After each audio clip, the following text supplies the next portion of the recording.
Good morning. Good morning sir. So आज जो हम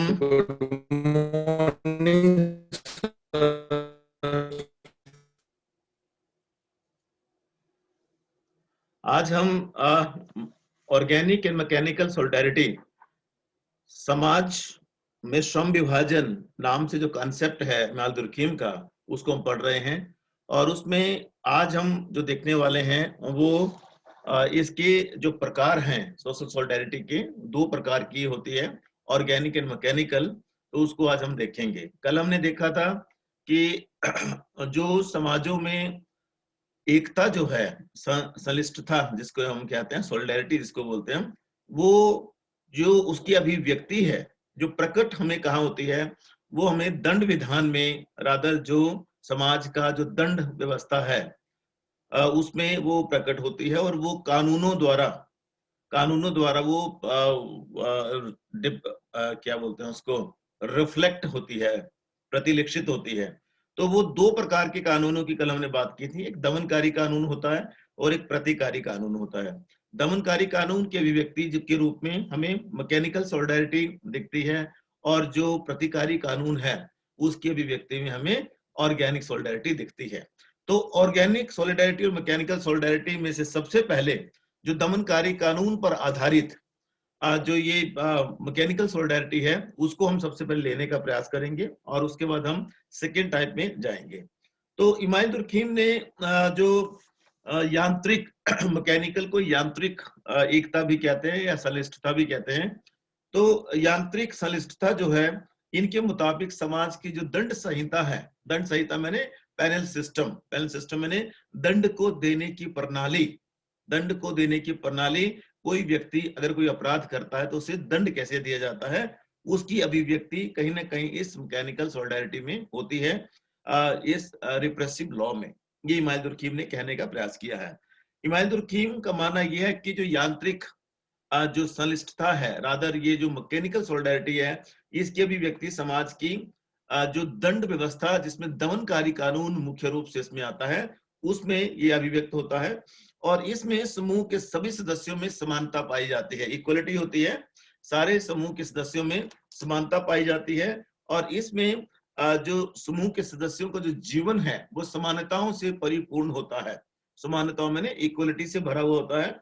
और जहां विचारों में, विश्वासों में, कार्यों में, जीवन शैली में और सामान्य जीवन के सभी प्रतिमानों में ऑल नॉर्म्स ऑफ जो कॉमन लाइफ है उसमें ये आदर्श प्रचलित रहते हैं, और जो कि समाज की समानताओं के परिणाम स्वरूप एक सामूहिक इकाई के रूप में सोचते हैं, सामूहिक इकाई के रूप में ही कार्य करते हैं, क्रिया करते हैं। और जब इस तरह से वो करे तो वो एक यांत्रिक संलिष्टता को, रादर यांत्रिक एकता को प्रदर्शित करते हैं।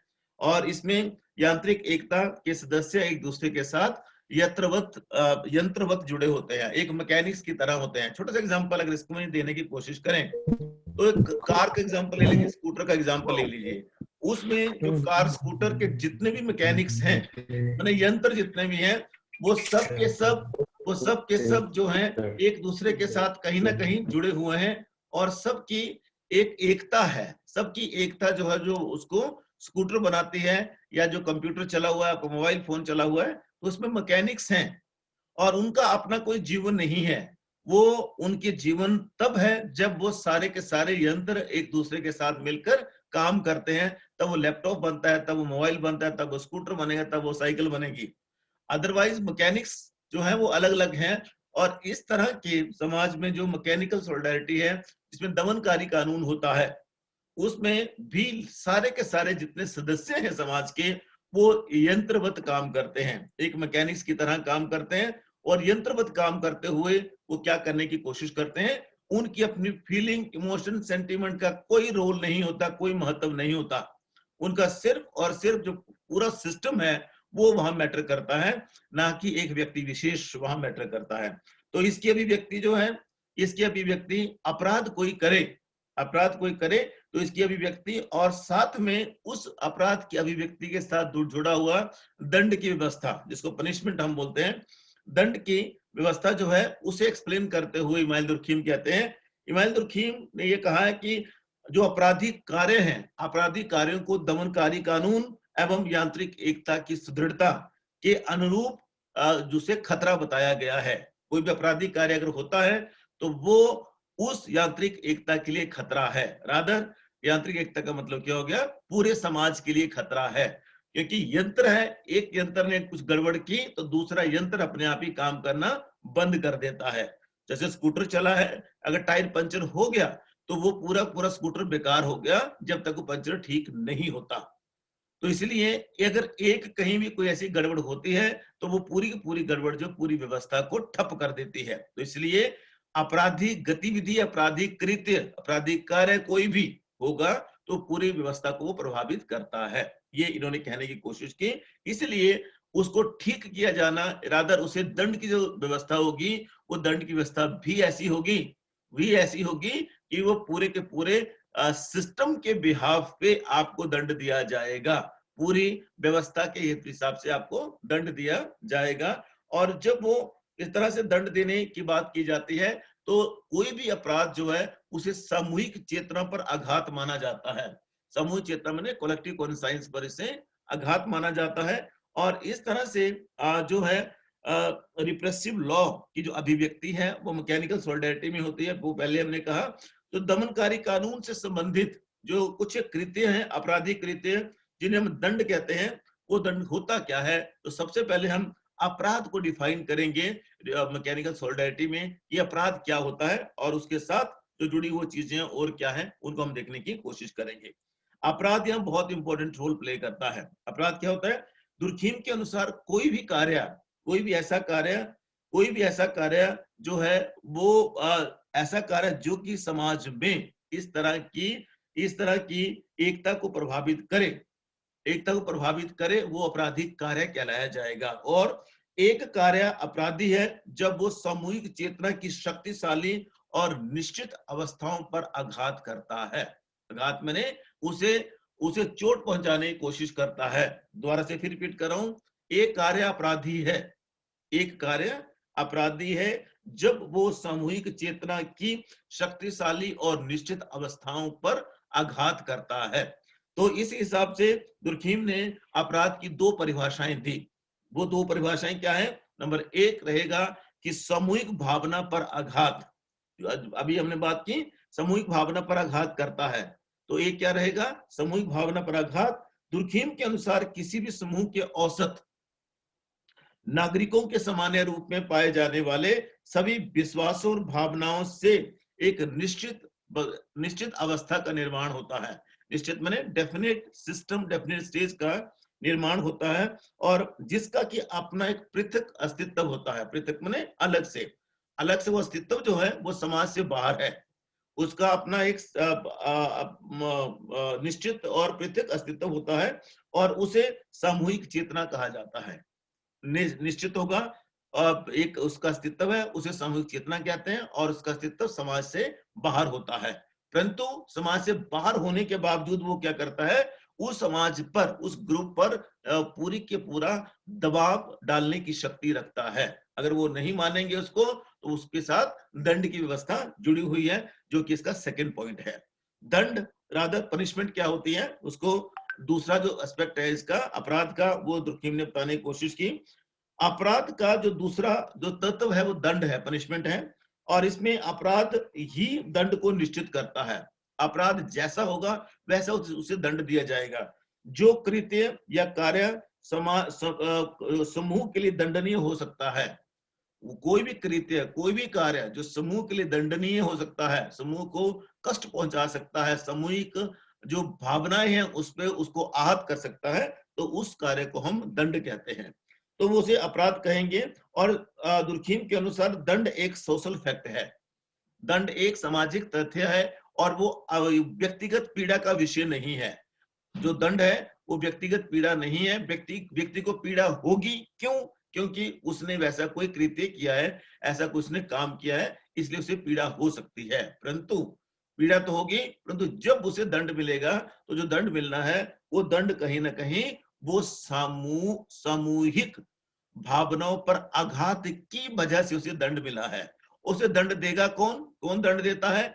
तो उसके लिए कानून की व्यवस्था है, पुलिस है। आज जैसे हमने इसमें बात की थी, रिप्रेसिव लॉ में पूरा का पूरा डिफ्यूज लॉ होता है, पैनल लॉ होता है। तो वो पैनल लॉ वहां होता है और पैनल लॉ डिसाइड करता है कि किस तरह से हमने उसको दंड देना है। तो पुलिस उसको अरेस्ट करती है, जो राज्य की सोशल कंट्रोलिंग एजेंसी है वो उसको अरेस्ट करते हैं और फिर उसे कोर्ट में पेश किया जाता है। और कोर्ट में जो जज बैठा हुआ है, जज जो है वो एक समाज के अधिकारी के रूप में, रादर समाज के प्राधिकारी या रिप्रेजेंटेटिव के रूप में जो जज है वो काम करता है। रिप्रेजेंटेटिव के रूप में मतलब कि वो समूह का प्रतिनिधि बनकर दंड की घोषणा करता है। समूह का प्रतिनिधि बनकर दंड की घोषणा एक जज करता है। और इसलिए हम कह सकते हैं कि जो दंड है वो समूह के प्रतिनिधि द्वारा सामूहिक सामूहिक जो भावनाएं थी उन पर कितना आघात पहुंचा।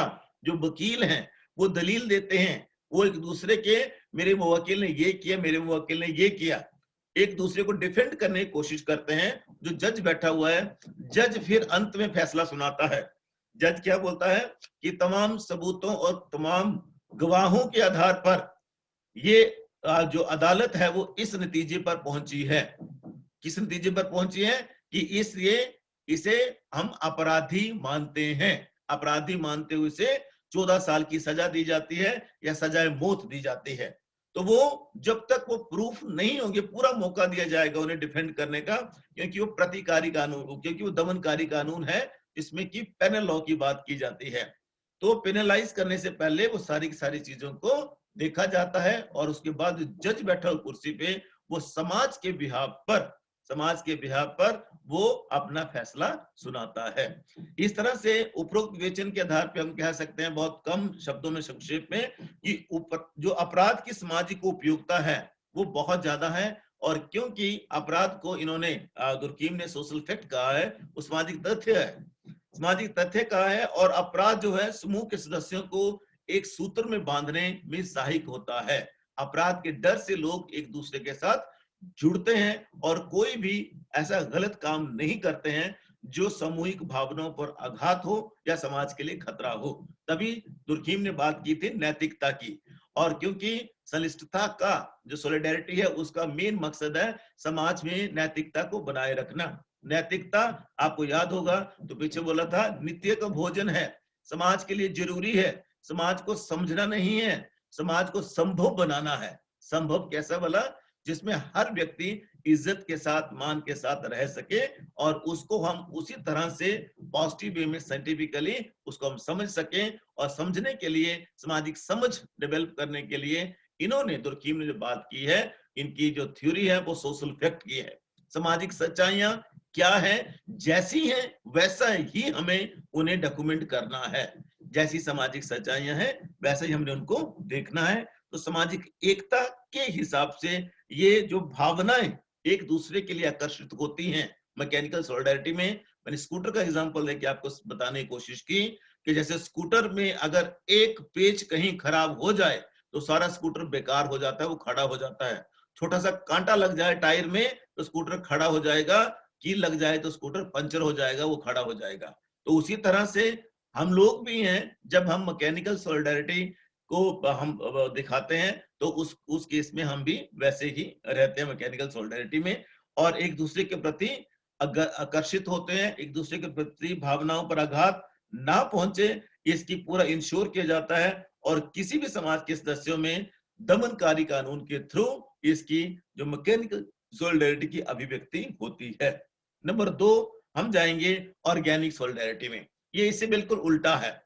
ऑर्गेनिक सॉलिडारिटी में क्या होता है कि मैकेनिकल सॉलिडारिटी में सामूहिक भावनाएं सबसे ऊपर होती हैं, परंतु यहाँ ऑर्गेनिक सॉलिडारिटी में क्या होगा, यह व्यक्तिगत भावनाएं सबसे ऊपर होंगी। अब व्यक्तिगत भावनाएं कैसे होंगी?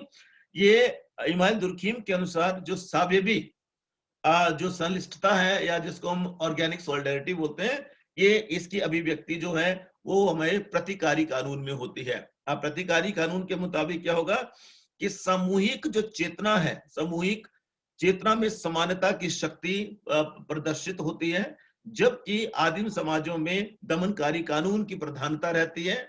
आदिम समाजों में दमनकारी कानून की प्रधानता है और उसमें समानताएं ही जीवन का मुख्य आधार होती हैं। और इसी तरह से दुर्खीम के अनुसार मॉडर्न टाइम में आज का जो समय है उसमें सोसाइटी नहीं, समूह नहीं, बल्कि व्यक्ति जो है वो काफी महत्वपूर्ण होता है। व्यक्ति श्रम विभाजन और विशेषीकरण से निर्मित ये व्यवस्थाएं जो हैं, श्रम विभाजन और विशेषीकरण से निर्मित एवं प्रभावित प्रभावित जो व्यवस्थाएं हैं उसमें डिफरेंसेस को महत्व दिया जाता है, सिमिलरिटीज को महत्व नहीं दिया जाता। डिफरेंसेस कैसे होंगे कि हर व्यक्ति अपना अपना अलग अलग काम करता है, डिफरेंट डिफरेंट काम करता है, और डिफरेंट डिफरेंट काम करते हुए हर व्यक्ति अपना डोमिनेंस रखता है, अपना प्रभुत्व उसका होता है, उसकी स्पेशलाइजेशन है। और इसलिए इसकी जो अभिव्यक्ति है वो व्यक्तिगत चेतना में होती है, इंडिविजुअल कॉन्साइंस होता है इसमें, व्यक्तिगत चेतना में। अब जैसे कॉलेज की बात कर ले, कॉलेज को अगर ऑर्गेनिक सिस्टम में अगर देखने की कोशिश करें तो कितने सारे लोग, कितने सारे टीचर हैं। मैं सोशियोलॉजी पढ़ाने वाला हूं तो मैं सिर्फ सोशियोलॉजी पढ़ा सकता हूं, मैं केमिस्ट्री नहीं पढ़ा सकता, केमिस्ट्री वाला सोशियोलॉजी नहीं पढ़ा सकता। तो ये अलग अलग, पब्लिक एड वाला पब्लिक एड पढ़ाएगा, हिस्ट्री वाला हिस्ट्री पढ़ाएगा, इकोनॉमिक्स वाला इकोनॉमिक्स पढ़ाएगा, ज्योग्राफी वाला ज्योग्राफी पढ़ाएगा।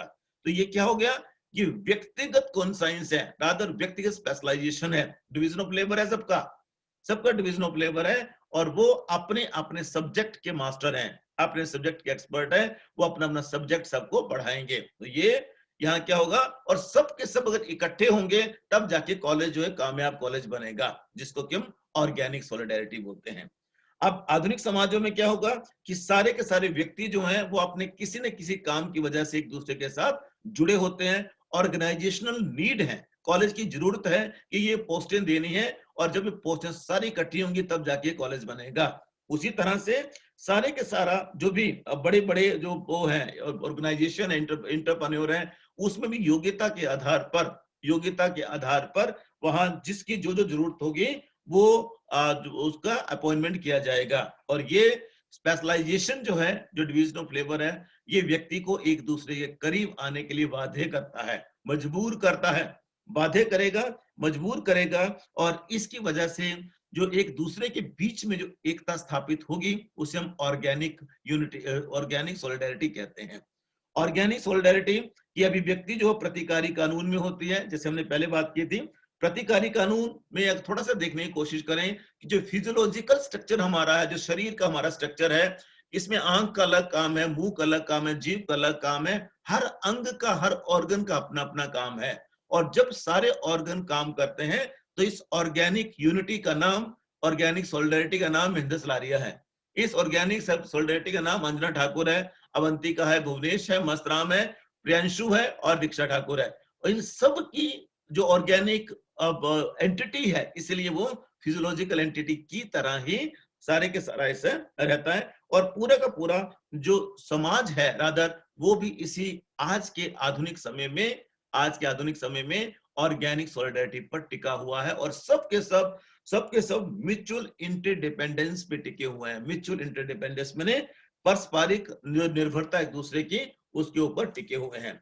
थोड़ा सा इसको देखने की कोशिश करें तो इसमें जो डिवीजन ऑफ लेबर है प्रिमिटिव सोसाइटी में हमें, मतलब आधुनिक समय से पहले का जो समाज था, प्रिमिटिव समाज, उसमें हमें मैकेनिकल सॉलिडेरिटी देखने को मिलती है, उसमें दमनकारी कानून होता है, उसमें सामूहिक चेतना होती है। ये एक चार्ट बना हुआ है पेज नंबर 135 पे, इसको आप देखिएगा ऊपर। और आधुनिक समाज में दोनों को अंतर किया हुआ है कि प्रिमिटिव टाइम में ऐसा होता था कि लोग यंत्रवत काम करते थे और वहां समाज का डोमिनेंस था, राजा जो बोल देता था सब कुछ वैसा होता। तो आज डेमोक्रेटिक टाइम है और इसमें मॉडर्न टाइम में ऑर्गेनिक सॉलिडेरिटी होती है, रिस्ट्रिक्टिव लॉ होता है और इंडिविजुअल कॉन्साइंस होती है। तो इन सब को देखने के बाद हम इस नतीजे पर पहुंचते हैं कि सामाजिक संलिष्टता जो है अति महत्वपूर्ण, अति सर्वाधिक महत्वपूर्ण है। और आदिम समाजों में जो लोग हैं एक दूसरे के साथ रहने के लिए मजबूर होते हैं, उसकी वजह मैकेनिकल है, रादर वो मैकेनिक्स की तरह काम करते हैं और वहां समाज की जरूरत सबको होती है। परंतु फंक्शनल दृष्टिकोण से देखने की कोशिश करें तो आज के समय में जो हमें देखने को मिलता मॉडर्न टाइम में, खास करके यहाँ स्पेशलाइजेशन का टाइम है। यहाँ हर व्यक्ति अपने अपने काम का एक्सपर्ट है, माहिर है, और वो अपने अपने काम को इस तरह से करने का प्रयास करता है। और जो जिसमें कि यंत्रवत लोग रहते हैं, रादर आदिम समाजों में उसकी जो प्रतिलिक्षता है, उसका जो दिखता है हमें, वो मैकेनिकल सॉलिडारिटी में दिखेगा। जबकि आधुनिक समय में जब लोग एक ऑर्गन की तरह, एक स्पेशलाइज्ड पर्सन की तरह जब काम करते हैं, तो वहां एक जो हमें ऑर्गेनिक सॉलिडारिटी में देखने को मिलती है। आधुनिक समय जो है स्पेशलाइजेशन का समय है, और हर व्यक्ति इसमें एक जैविकीय यंत्र की तरह जो है वो एक दूसरे के साथ वो रहता है। तो मुझे लगता है कि इससे आपको क्लियरिटी हो गई होगी कि किस तरह से ऑर्गेनिक और मैकेनिकल सॉलिडारिटी एक दूसरे से भिन्न है। परंतु इमाम दुर्कीम के मुताबिक सामाजिक जो श्रम विभाजन का जो मुख्य काम है, श्रम विभाजन का मुख्य काम समाज में एकता लाना है, और समाज में एकता इस तरह से लाना है कि समाज की सॉलिडारिटी बनी रहे, संलिष्टता बनी रहे। और समाज में उन्होंने पहले वाले जो आरंभिक समाज थे उनकी बात भी की है, और उसमें जो दमनकारी कानून जो पाया जाता है, दमनकारी कानून जो पाया जाता है, जो कि आगे पेनल लॉ, डिफ्यूज लॉ में दो भागों में बढ़ता है, उसकी जो उसका जो मैनिफेस्टेशन है, उसका जो मैनिफेस्टेशन है वो हमें दिखता है, वो दिखेगा हमें मैकेनिकल सॉलिडारिटी में। जबकि आधुनिक समय में जब आएंगे, तो आधुनिक समय में हमें इसकी जो प्रतिलिक्षता है, जो इसकी जो हमें दिखता है मैनिफेस्टेशन जो है इसकी है, वो हमें दिखेगी इसमें ऑर्गेनिक सॉलिडारिटी में। ऑर्गेनिक सॉलिडारिटी में डिवीजन ऑफ लेबर जो है, श्रम विभाजन भी विशेषीकरण की बात की जाती है। हर व्यक्ति विशेषीकृत है, अपने फील्ड का स्पेशलाइज्ड है, अपने फील्ड का मास्टर है, और अपनी फील्ड का मास्टर होने के नाते हर व्यक्ति एक दूसरे के साथ जुड़कर म्यूचुअल इंटरडिपेंडेंस के आधार पर अपनी जो विशेषता है उनकी है, जो स्पेशलाइजेशन है, उसका योगदान देता है। और योगदान देते हुए वो क्या करने की कोशिश करता है, एक दूसरे के साथ जुड़ता है, करीब आता है, जुड़ता है, करीब आता है, और जुड़ने करीब आने के बाद वो क्या करता है, समाज में एकता का निर्माण करता है। और ये जो एकता है ये सामूहिक एकता है, और उसमें उसमें इकट्ठा होकर जब इकट्ठे हो जाते हैं तो समूह का निर्माण होता है। जब समूह का निर्माण होगा तो उससे फिर बड़ी सोसाइटी का निर्माण होता है। और सोसाइटी का निर्माण इस तरह से होता है कि वो समाज के बाहर कलेक्टिव कॉन्साइंस को क्रिएट करता है, और जो कलेक्टिव कॉन्साइंस है वो पूरे के पूरे समूह पर, व्यक्ति पर दबाव डालने की शक्ति रखती है। और इस तरह से ये सारा का सारा जो ऑर्गेनिक एंड मैकेनिकल सॉलिडारिटी जो है वो एक दूसरे के साथ जुड़ती है। कल और अंतिम कड़ी में इसकी हम ये देखेंगे कि इसका दोनों में अंतर क्या है, मैकेनिकल और ऑर्गेनिक सॉलिडारिटी में अंतर क्या है। और कल ये वाली जो किताब है ये कल ये खत्म हो जाएगी। कल लास्ट लेक्चर होगा इसका, जिसमें हम ये दोनों को देखने की कोशिश करेंगे कि दोनों के बीच में अंतर क्या है। अंतर क्या है अगर आप उसको देखना चाहें तो, नहीं तो आज भी इसको खत्म डिक्लेयर हम कर सकते हैं। परंतु मुझे लगता है कि देखना चाहिए, और उसमें आधा पौना घंटा, सॉरी 15-20 मिनट उसको कर लेंगे। उसके बाद अगली किताब का इंट्रोडक्शन भी हम कल ही कर लेंगे, कल ही अगली किताब भी स्टार्ट कर देंगे। इसी साल में हम इसको स्टार्ट कर देंगे। कल 31 है, कल लास्ट डे है, तो कल हम इस किताब को, अगली किताब को स्टार्ट कर देंगे।